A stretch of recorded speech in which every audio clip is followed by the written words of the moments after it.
일터에서 파업이 일어나자 휴가를 내고 아예 출근하지 않았습니다. 병가를 내고 집에서 나오질 않았어. 하지만 그는 파업을 배후 조정한 고정 간첩으로 몰렸습니다. 연평도 부근에서 조기잡이를 하다 북한에 납북됐다 일주일 만에 풀려난 아버지. 몇 년 후 끝내 간첩이 됐습니다. 아버지가 바로 내려가지고 경찰 당국에 신고를 했으면 그 고생을 안 했어. 정보당국의 그물에 걸린 사람들의 사연을 들여다봅니다.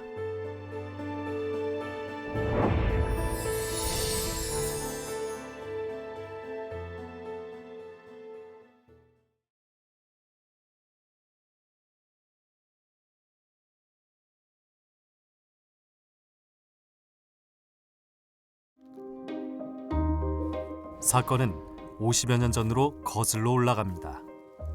당시에 베트남 전쟁이 한창일 때 이병규 씨 가족은 베트남 파병 장병들을 대상으로 음식점과 숙박업 등을 운영했는데요. 한창 바쁜 시간이 지나고 좀 한가한 시간이 찾아오자 혈기왕성한 10대 후반의 청년인 이병규 씨는 친구와 전국 일주 여행 계획을 세웠습니다.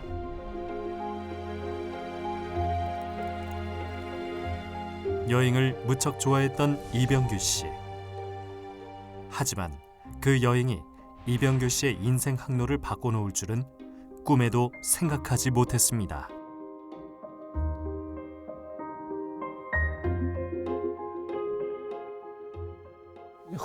흑산도에서 우리나라 여기는 그러니까 이 바다가 멀잖아요. 동해 바다에 있으니까 섬지구로다가 섬으로다 이렇게 해서 그 흑산도를 거쳐서 가가도로 해서 이렇게 돌아가지고 목포로다가 빠져가지고 부산으로 해서 이렇게 돌으려고 했었지. 인천항에서 흑산도로 떠나는 조기잡이 배에 오른 이병규 씨는 선원들의 일손을 거들었는데요. 하지만 친구는 배멀미가 심해 먼저 배에서 내렸습니다. 이런 품삯을 받기 위해 이병규 씨는 인천항으로 향했는데요. 짙은 안개로 인해 군산 어청도 부근에서 닻을 내리고 모두 잠들었습니다. 하지만 밤사이 배는 파도에 떠밀려 갔는데요. 선장은 그 상황을 알아채지 못했습니다. 여기가 인천이야? 근데 이렇게 들어가야 인천이잖아. 근데 이게 인천만지 동해상으로 인천만지 끌려온 거야. 그러니까 이 선장은 끌린 줄 모르고 이렇게 해서 이렇게 들어갔단 말이야. 이렇게 해서 이렇게 들어가니까 공해상에서는 안 잡혔는데 이렇게 들어가니까 여기가 이제 남포 부근이었었던 모양이라. 그 도망 나오다가 해군 경비정 걔네들이 쫓아온 거지. 북한 지역을 벗어나기 위해 전속력으로 도망쳤으나 북한 해군 경비정에 붙잡힌 이병규 씨와 선원들. 6개월 만에 무죄 판결을 받고 풀려난 이병규 씨는 군 제대 후 고향을 떠나 인천에서 직장 생활을 시작했습니다. 하지만 경찰 정보과에서 주기적으로 이병규 씨를 감시했는데요. 다른 도시로 여행도 마음대로 못하는 상황. 그야말로 창살 없는 감옥 생활의 연속이었습니다. 이병규 씨는 한 직장을 오래 다닐 수도 없었습니다.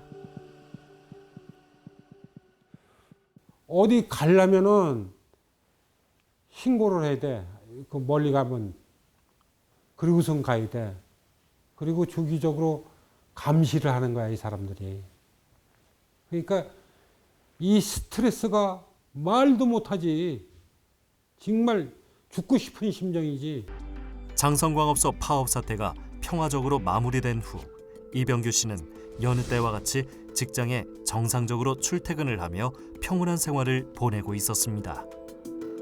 하지만 2달 후 상상할 수 없는 사건이 언론에 대서특필됐습니다. 당시 국군보안사령부는 학원, 산업계 등 각 층에 지하망을 구축, 폭력 소요를 일으켜 사회 혼란 조성을 기도하는 한편 군사기밀 수집과 군 내부 와해를 꾀하면서 암학해온 고정간첩 16명을 검거했다고 발표했습니다. 이들 중 이병규 씨를 장성광업소 파업 사태를 주도한 간첩으로 몰았습니다. 안 했죠. 나는 병가를 내고 난 좀 위험할 것 같아. 그 파업이 시작되려고 그럴 적에 공기가 이상해. 그 나는 좀 알잖아. 그래서 병가를 내고 집에서 나오질 않았어. 딱 한 번 나온 거는 한 며칠 동안, 4, 5일 동안 병가를 내고 갔다 온 건 황지 한 번 갔다 온 거밖에 없어.